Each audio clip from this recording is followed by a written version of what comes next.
Stewart said that it was so cold inside the cell that he could actually see his own breath and there was ice on the bars. Students who are struggling in the classroom or have dyslexia come here to Learning RX in Chattanooga to get that extra boost and move forward with their education. So that they may even enter the building, and they're protesting about low wages and minimum wages for fast food workers.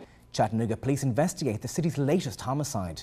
It happened late Monday night in the 2200 block of Wheeler Avenue. I don't know what's going on behind me. A lot of noise, a lot of confusion. People are very happy, they're enjoying themselves. These folks are hurting each other unnecessarily. Tragic day here for this rural community in Walker County. Just some distressed parents spent the morning collecting their kids as police cars and caution tape surrounded their school. So I've come here to Montlake Classic Clays to figure out why Southerners like guns and why they like to shoot things that fly at them. Trafficking of children for sex is an issue that has plagued our society for decades. Jessica Lauren Posey now faces 7 years in prison for trafficking a 16-year-old through Tennessee, Kentucky and Ohio. Those in the sex industry in Chattanooga are not surprised that children this young are being exploited. There are 11 and 17-year-olds doing this, and they was like, yeah, human trafficking, like, duh. Raven has been working as an escort for over 5 years and says there is a huge demand for young girls. Fetishes with young girls, and that's what they want. They pay more. They'll pay $1,000 for somebody that's underage. As long as you're under the age of 17, they'll pay big money for you. Raven believes she can see why someone trafficked the 16-year-old victim from city to city and state to state. You know, when somebody's selling you and they're taking care of you, once again, if you're going to move around, you got to move wherever they move. If you don't move when they move, then you're just going to be stuck there, and they don't care to leave you there. She says that it's not a case of false ages and younger pictures on the internet. All these people on there, all the little girls that you see with their face blurred out that look really young, they are really young. That's their real pictures, and somebody's selling the shit out of them. But the real question is, how much of an issue is this, and what's been done to tackle it? This is a demand-driven crime, a demand-driven issue. And so we have to begin societally to understand what's driving demand and how do we then address demand so that we can end the problem. Jerry and his team at Second Life added, awareness is the starting point, and from there a difference can be made. Raven says it's important to remember that this life is often not a choice, and it can be especially lonely for those who are so young. Live in studio, James Mahon, WDEF News 12. Thank you, John and Amy. It's been a very tragic day here for this rural community in Walker County. Just some distressed parents spent the morning collecting their kids as police cars and caution tape surrounded their school.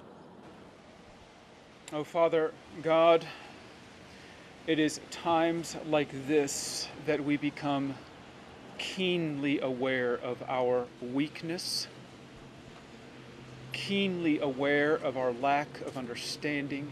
A shocked and torn school community spent the day praying and consoling each other as a 6-year-old boy was hit by the school bus that carried him to Chattanooga Valley Elementary. The child died immediately. According to Georgia law, I'm transporting the child to the GBI in Atlanta for an autopsy, forthcoming that report.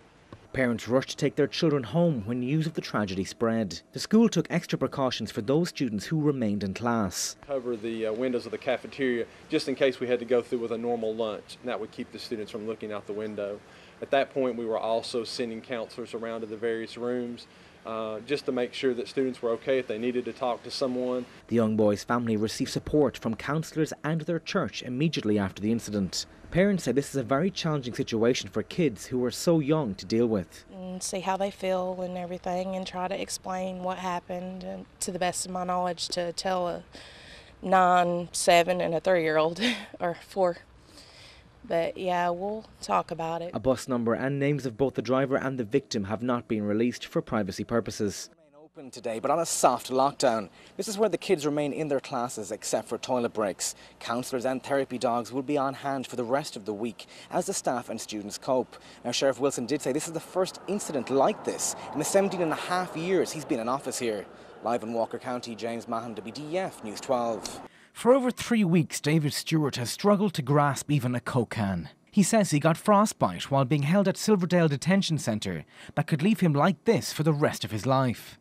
Stewart said that it was so cold inside the cell that he could actually see his own breath and there was ice on the bars. Put me down in a real cold cell. It was like almost 80 degrees up medical, and then when I got down to that cell, they put me in a little population where you could see your breath. 54-year-old Stewart, a married father of 2, says his crime was possession of marijuana, and he feels losing his fingers is not a fair punishment. Noticed my fingers were gray when I got out on the 17th, and they were cold and numb, but a day or two later is when they started turning, tips up and started turning black. Stewart's attorney Gary Massey says no one deserves to suffer like this. It is shocking that a person can be treated this way in the United States, and especially here in Tennessee where, you know, we care about people. We like to think that we care about people. Massey says he'll be working with Stewart and his family to bring about change. Make our jails in Hamilton County a safer place, and especially the one at Silverdale, because no matter, you know, if they've only committed a small misdemeanor like Mr. Stewart or if they've done something heinous, nobody deserves to be in a freezing cell. Steve Owen of Corrections Corporation of America says he is surprised by Stewart's plight. I've been with this company for nearly 19 years, and I'm not aware of any incident of frostbite reported by an inmate or employee, for that matter, in any of our facilities nationwide. Stewart says he hopes that those being held in our local jails across East Tennessee do not meet with a similar fate over the coming days. In Chattanooga, Tennessee, James Mahon, WDEF News 12. They came out in their hundreds last Saturday, and for Chattanooga against Monsanto, the fight must go on. Insect bites these crops and their insides explode. And it kills them. How is that? How are you going to tell me that that's safe for me? Campaigner Frank Eaton believes transparency is the answer. Tell us what we're eating.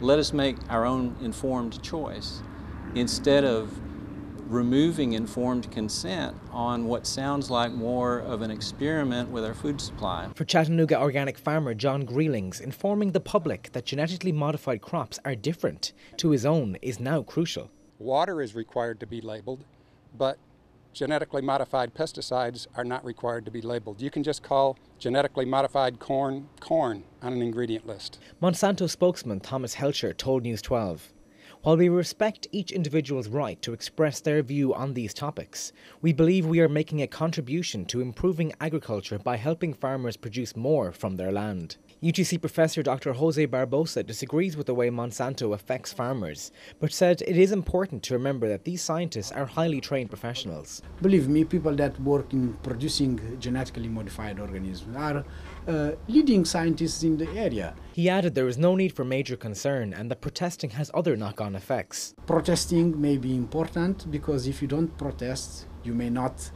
increase the awareness, or you may not push scientists to be even more cautious than they actually are. Chattanooga against Monsanto are now focusing on getting their voices heard in political circles in East Tennessee. Frank Nicely from District 17 has agreed to sponsor this GMO labeling bill. Another protest is planned in the coming months. In Chattanooga, James Mahon, WDEF News 12. So I've come here to Montlake Classic Clays to figure out why Southerners like guns and why they like to shoot things that fly at them. Don't take your guns to town, son. Leave your guns at home, Bill. You're actually shooting the gun, you can feel it. You know, like you're out here, you're actually in it. You're not sitting in a chair looking at a TV screen. I received solid advice from someone half my age. To not aim it at other people and be really careful, keep the safety on, and keep your gun unloaded while shooting. My guide also proved you can invite your mom to sports practice, and she wasn't the only woman packing some firepower. Southern women are not to be messed with. And the baseball hat, does that help keep the sun out of your eyes when the skeet are flying at you? Yeah. But shooting is also a school sport in Saudi Daisy. The Saudi team took the regionals here last year, took first place, went to the state competition. They'll be doing the same this year, but they took the state competition in 2012, and they're probably going to do the same thing this year. My girlfriend and I shoot quite regularly. Helps her learn to listen, and that's always a good thing. So if a kid born in the 2000s can hit these flying orange things, so can I. So 1 out of 6 is still a good return. I'm probably talking very loudly right now. Right. Because I don't know how loud I'm talking because I can't hear. Why did you make me push my mouth onto the gun? Well, basically, we want to make sure you soak up the recoil of your shoulder and not in your jaw, your face, okay? So when you actually mount the gun, the recoil pad or actual butt plate's in your shoulder, which is a pocket. I think I'll stick to climbing Shell Mountains, as maybe the gun thing ain't for me. Oh, I shot the shell.